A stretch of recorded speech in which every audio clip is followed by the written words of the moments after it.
Good afternoon. বাইরেটা দেখে নিশ্চয়ই মানে বলে দিতে হবে না কিরকম অন্ধকার, তোমরা দেখেই বুঝতে পারছো। ঘরের মধ্যে একখানা বড় লাইট জ্বেলে রেখে দিয়েছি। আজকে প্রচুর কাজ হয়েছে যদিও বা, কারণ এই মেঘলা ওয়েদার সকাল থেকেই বৃষ্টি বৃষ্টি বৃষ্টি লেগেই রয়েছে। ভাগ্যিস আমি কালকে সব কাছাকাছি হয়ে গেছে। এখন আমাদের সকালে খাওয়া দাওয়া হয়েছে। আজকে করেছিলাম কি, আজকে করেছিলাম কাতলা মাছের ঝাল আর করেছিলাম উচ্ছে পাতার বড়া, বুঝলো। এই ছিল আজকে আমাদের মেনু। এখন খাচ্ছি কি, খেতে হবে দুপুরবেলাও কিছু। এই যে দই, সবাই মিলে একসঙ্গে এখন দই খাওয়া হচ্ছে। বাবা ফেলে দিও না কিন্তু, মেখে খাও, মেখে মেখে চিনিটা মাখো, চিনিটা মাখো, ওপর থেকে চিনি তুলে খেও না। আরে না, চিনিটা ওই ছোপা ওখানে বসো, চিনিটা তুলে খেয়ে নিলে তবে তো তারপর চিনিটা কম হয়ে যাবে। চিনিটা মেখে নাও এরকম করে। এই দেখো, এই যে বললে কি হবে, বললে কোনো কাজ হবে না। যাই হোক,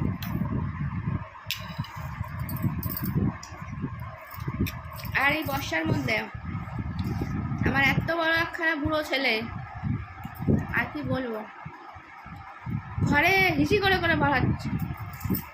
বলছি আমি মুখে যে বাবা হিসি করো হিসি করো, আমি বুঝতে পারি টাইমিংটা আগে, কিছু লেট না।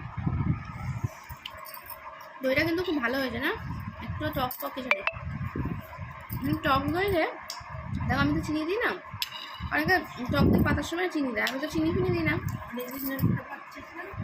অনেক দিন, হ্যাঁ।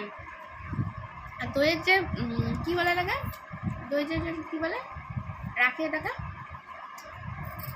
মানে দই পাতার জন্য একটু রাখতে হয় তো, সেটাকে কী বলে তাই ভুলে গেছি গো। যখন বলে না দরকার পড়বে তখন মনে পড়ে না, তা সেই হ্যাঁ ছাঁচ। ওই যাই হোক, কবে থেকে পাচ্ছি।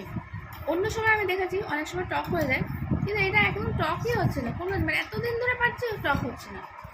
কী অবস্থা, আমাদের জানলে চিনিয়ে নিতাম না, যে কোনো টকই নেই। আমার মনে হচ্ছে কেন হচ্ছে না বলতে, দুধটার জন্য, এই সবুজ প্যাকেটের দুধটা ভালো। আমি বলি না এটা দইয়ের জন্য খুব ভালো। যাই হোক,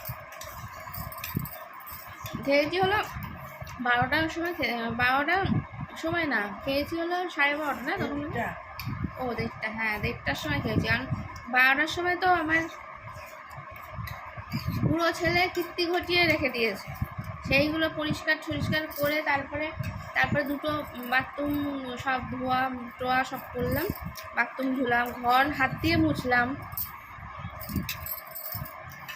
কোন কোনা ঘুরতে ঢুকে যাবে আমি কিছু জানি না, দেখতে পাইনি, গিয়ে দেখি কম্ম সারছে, তাই সেই পরিষ্কার করে এই আমি আর মা স্নান করে উঠলাম।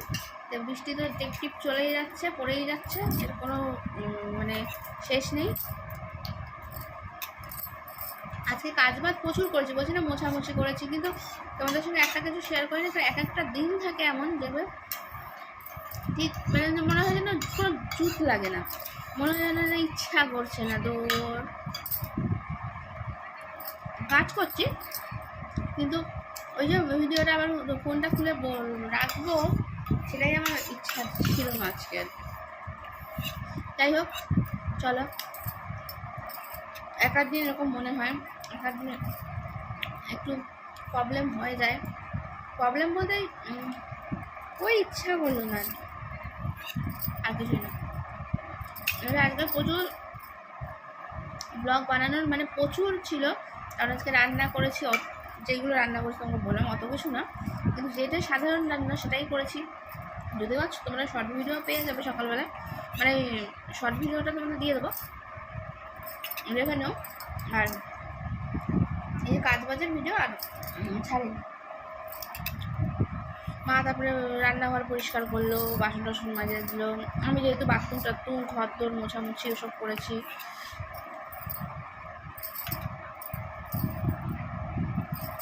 অনেক কাজ করেছি বুঝেছো আজকে। দই এখন খাচ্ছি, বেশ ভালো লাগে। শরীর মন পেট সব ঠান্ডা। আমার এটা একটা ফেভারিট খাবার, ভালো লাগে খেতে এই সময়টা।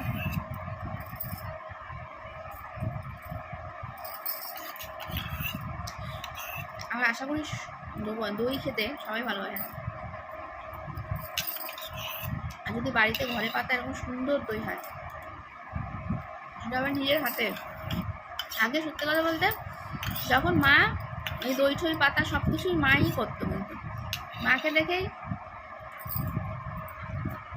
এখন আমি করি। ভালো, এখন মায়ের কত হালকা হয়ে গেছে বলো, মায়ের কত চাপ কমে গেছে সেটা আর বলে না মা। মা এখন হয়তো মনে মনে ভাববে যারা তখন ছোট্টবেলায়, যখন ছোট্ট সন্তান, মানে ধরো এখন সদ্য যারা মা হয়েছে তারা এখন ছোট্ট বাচ্চা যেমনি আছে বিরক্ত হয়ে যায়, দৌড় আবার সেই এই করতে হচ্ছে, এই হ্যাঁ হ্যাঁ করছে, প্যাপা করছে, আজ এটা পরিষ্কার করতে হচ্ছে, ওটা করতে হচ্ছে। কিন্তু যখন বড় হয়ে যাবে তখন আবার মনে হবে ও ছোটোটাই ছিল ভালো ছিল। সেমনি আমার মায়ের এখন মনে হয় আমি ছোটো ছিলাম ওটাই ভালো ছিল, বড় হওয়ার কোনো দরকার ছিল না। কিন্তু বড় হয়ে যায় আমি কত কাজে হেল্প করছি সেটা কিন্তু আমার মা বলছে না।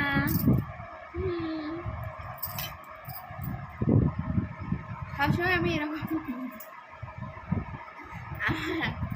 এরকম মাকে বলি আমি বড় হয়ে তোমাকে কত হেল্প করছি বলো তুমি।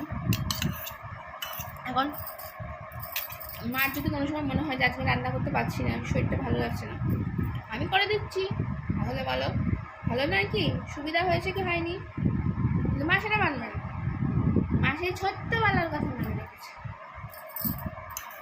আজকে বলছি কি একটা কথা নিয়ে বলছি, তোর এই এটা কোনোদিন যাবে না, আর বলো না, আর বলো না, স্টপ।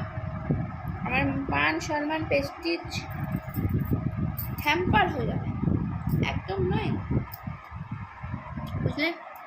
তো চলো আজকে এইটুকুনি, আমার বক বক এখানে শেষ। ভালো থাকো, সুস্থ থাকো, সাবধানে থাকো। হরে কৃষ্ণ, রাধে রাধে। আমার ভক্ত লোক হয়ে গেছে, আমি ঠাকুরকে নিয়ে কিন্তু অবহেলা করছি না বা ঠাকুরকে অপমানও করছি না। তোরা অনেকেই কিন্তু ভাববে যে আমি হাসছি বলে তুমি ভাবলে, না না, একদমই না। ভগবানকে খুব মানি, ভগবান মাথার উপর না থাকলে কোনো কিচ্ছু হয় না, এটা একদম বাস্তব কথা, ঠিক আছে? কিন্তু যার জায়গা যেখানে সেখানে যতটুকুনি লোক দেখানো নয়, আমার মনে হয় এটা অনেকেই করছে। আমি কোনো কন্ট্রোভার্সি চাই না, কোনো কিছু বিতর্কের মধ্যে যাই না, কারণ দেখি সব কিছু সবারটাই, কিন্তু কোনো লোক দেখানো নয়। ভগবান আছে, থাকবে, আর থাকতেই হবে সারা জীবন। ভগবান ছাড়া একটা গাছের পাতাও নড়বে না, কিন্তু তা বলে ভগবানকে নিয়ে ছেলে খেলা নয়। আমার মনে হয় মনের ভক্তিটা আসল ভক্তি, মন থেকে ভগবানকে ডাকো, নিশ্চয়ই ছাড়া দেবে। কিন্তু ওই ভগবানকে ডেকে আমি কিছু পেয়েছি বলেই তারপর ভগবানকে নিয়ে ছেলে খেলা শুরু হয়ে গেল। টাটা, ভালো থেকো সবাই, সুস্থ থেকো, ভালো লাগলে সাবস্ক্রাইব করে পাশে থেকো, এটাই বলবো। আজকে আর সেরকমভাবে কোনো ব্লগ পেলে না, কিন্তু তোমাদের সঙ্গে একটু বক বক করে নিলাম, আর কি, এটাই তো জীবন। কথা না বললে বুঝবে কী করে? কিচ্ছু বলা যাবে না, কথা বলতেই হবে, কথা বন্ধ করা যাবে না, সে তুমি যেইটাই বলো বলতেই হবে। কথা বললেই বন্ধুত্ব বাড়ে, কথা বললেই সম্পর্ক ভালো থাকে। আমার মনে হয় যেখানে কথা শেষ সেখানে সব শেষ।